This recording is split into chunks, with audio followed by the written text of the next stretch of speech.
newspaper analysis, which is presented to you by Lawseco. So today we'll discuss important articles from the newspaper of 5th July 2021. We have one important article of the day. It is from The Hindu. It is titled as How Chhattisgarh Has Stalled a Historic Judgment. In this article, we'll talk about the Salva Judum movement, how it has been counter effective to its purpose, and what has been the judgment against it by the Supreme Court of India and whether it was implemented or not. This newspaper analysis is presented to you by me. My name is Ankita Parida. I'm working as manager to the social media outreach and free content team and also as a current affair expert.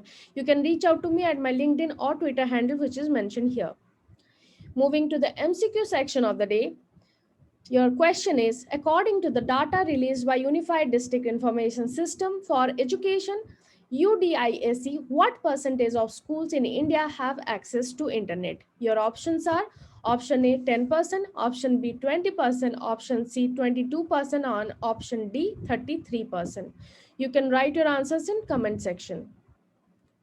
Moving to the descriptive question of the day, critically analyze the effectiveness of Salwa Judum, a vigilante movement started in 2005 and sponsored by the Chhattisgarh and central government ostensibly to fight against the Maoist. You can write your answers in 250 to 300 words.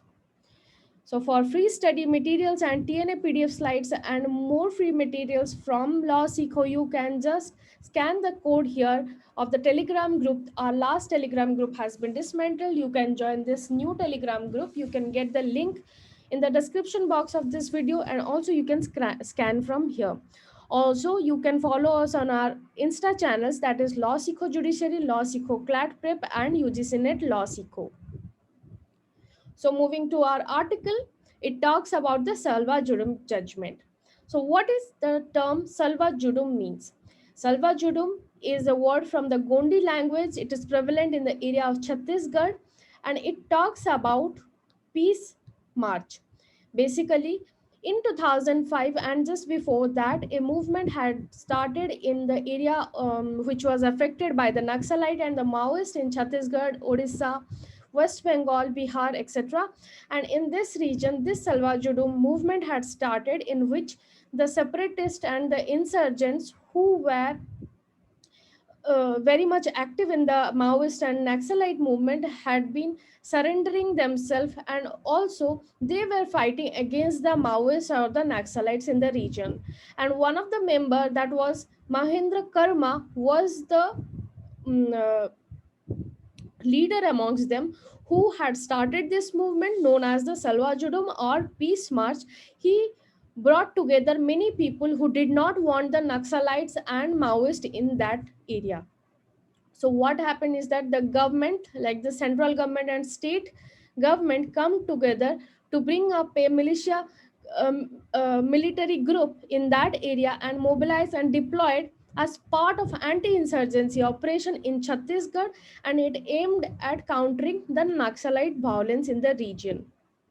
However, subsequently, these people turned against the very same villagers and rather became a impediment or a hindrance to the development in this region. Let's see how.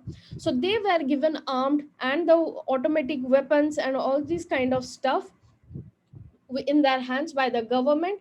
They were not trained appropriately, and they became the leaders and also the protectors of the people at that area. Previously they were Maoist or they were some from the separatist group, and somehow they had joined this group either by voluntary action or because of force, or because the government has taken them because they had surrendered from the Naxalite group. So these people took up those area as the leaders in those rural areas and those Naxalite areas, and they started torturing the people and the inhabitants of those areas and the villages. And those people who refused or sympathized against the members who tried against them, they were pushed to other places or other states even, and also their homes were burnt and they were killed. Many times it has been seen that because these people came to power, they were also the sympathizers of the opponent party were also jailed and compelled to join the forces. So this created a huge human right violation, and also it also showed that the rehabilitation of the villagers suffered to great extent because of this Salwa Judum movement. So, to oppose this, the Supreme Court had given its judgment 10 years ago on 5th July 2011, and the judgment was given by Justice Sudarshan Reddy and S.S. Nijar.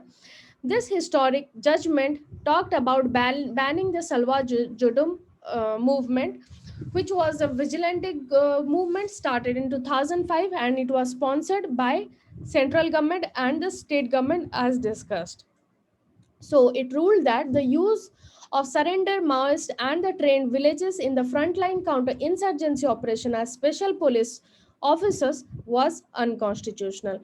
And also it directed the SPOs or the special police officers to be redeployed in traffic management, and they should be translocated from those places in which they were having their monopoly. However, this judgment was not implemented by either the state government or the central government. Rather, the state government has merely renamed the special police officers as district reserve guards.